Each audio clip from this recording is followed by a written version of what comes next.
kind of give you a tour here, I suppose, of some of the material that I actually have put together here. All right, so here's how I have things broken up so far, which when it's done on like the membership website, it's going to be freaking great because everything will be in order and you can go in at any time and access it.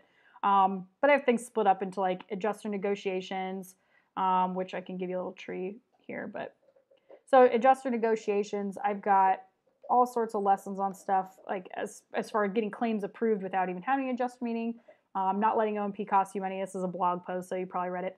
Helping homeowners understand adjusters. So this is for your sales guys. How playing dumb can work to your advantage. This is one of my favorite tricks in the whole book. Playing the insurance. I've used that. Yeah, for sure. Playing the insurance commissioner card. This is dealing with like stonewalling when you can't get a claim through. Works every time. By every time, I mean 3 times out of the times that I've had to use it, but it's usually kind of a last resort. And then teaching your guys to work with field adjusters appropriately. Branding yourself, generating reviews and testimonials, customer service, building a reference list that closes deals, art of follow-up, turning customers into lead machines. Then we got some build management stuff and collections. These are kind of mixed together, but 5 steps to effectively deal with problems. Collections, handling the issue of race. This is when homeowners are like, you guys got a bunch of illegals. Teaching your guys how to handle that. Because sometimes, you know how that can be. That pops up and you're like, are we in the Civil War still? I forgot that we were not in 2014. So teaching them how to handle things like that, though, is really important. And how to deal with savage competition. Our area is... Your area is what?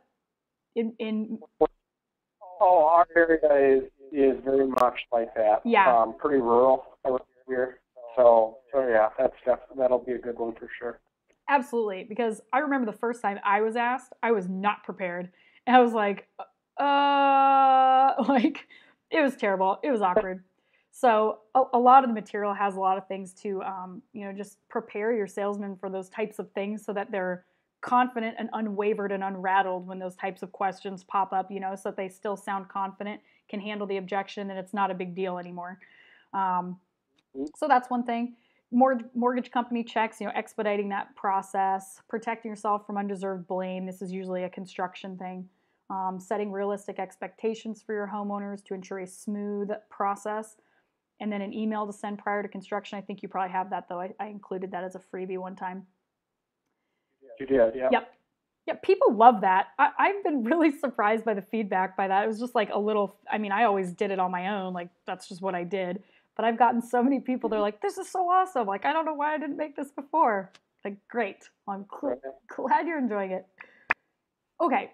And then we have a lead generation area, which a ton of the things that we can be talking about here, on future calls would be 4 ways to ask for referrals. This is money, by the way. 6 easiest times to get appointments, 8 word-for-word door knocking approaches, 14 ways other than knocking to generate leads, attracting and acquiring high-quality customers. So this is like big houses, cherry picking, people that are, have a multiple properties, like things like that, tips for doing that. Choosing the perfect neighborhood. Yep. Dominating your neighborhood, like owning a neighborhood. Door knocking and appointment setting in general, these aren't in order. The email referral approach, like how to shoot out an email and get referrals. Handling objections at the door, so there's a billion in there. How to work an older storm. This goes from everything to capitalizing on builds that are going on, like spillover construction that are into the next spring after a storm's like a year old already. The approaches to use, what to say, stuff like that. Okay. Then some maximizing profits. I got a little bit about O&P in there. Mostly I've got a supplements folder, though, with supplementing and stuff like that. It's one of my favorite topics. Then we have some planning and tracking, which we might go over some of this stuff here today a little bit, or at least I'll be sending it over to you. This is really to build an actual plan, because I think in sales, a lot of the times when you have independent contractors and you've got entrepreneurs essentially that you're working with, basically, they kind of run their own show. It's really easy for salesmen and business owners to kind of fly by the seat of their pants all the time. And they don't actually have a plan that says, this is what I need to do this year to be on pace to hit my goal. A lot of guys don't even make a goal. They're just like, I'm just going to go and sell as much as I can.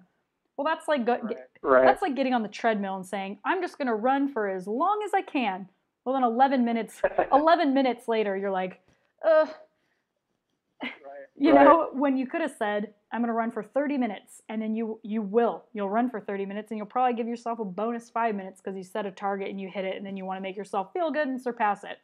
So this is a huge thing. Like when people talk about, I need my guys to be motivated, you know, I'm having a hard time holding them accountable. Well, this stuff in here is where you really get them to commit to A, a goal, B, breaking down that goal so that they know exactly what they have to do daily and weekly, and then hold them accountable to it each week. It's like, hey, dude, you said you wanted to earn $70,000 this year so you can put a down payment on a new house for your family. Have you done this week what you need to do to get there? You know, this is what's going to help you do one-on-ones and make sure people are on pace, and then that's going to help your whole company stay on pace for your annual goal. So we'll talk about that later too. So in there, we've got things like 3 ways to eliminate overwhelm. This is a huge one. 5 keys to get, this is actually going to be on the website, 5 keys to getting the absolute most out of the program, but 9 keys wildly successful people use to stay motivated, goal setting, how to stay motivated, industry standards. This is going to be great to actually give your guys benchmarks to shoot for and to evaluate their performance in key areas. So we'll talk about that too. Then presenting and closing, which is where you kind of wanted to start. So much stuff in here. Geez, I could go on for days and days. But creating the need for your expertise. This is basically building value in their role as a project manager, like to homeowners, explaining to them why they're important. So that's huge. Dealing with Mr. Bid Collector. You know, this is helping them to eliminate that bid collecting process that people tend to run into for whatever reason. Handling the issue of race, that one's already in a different folder.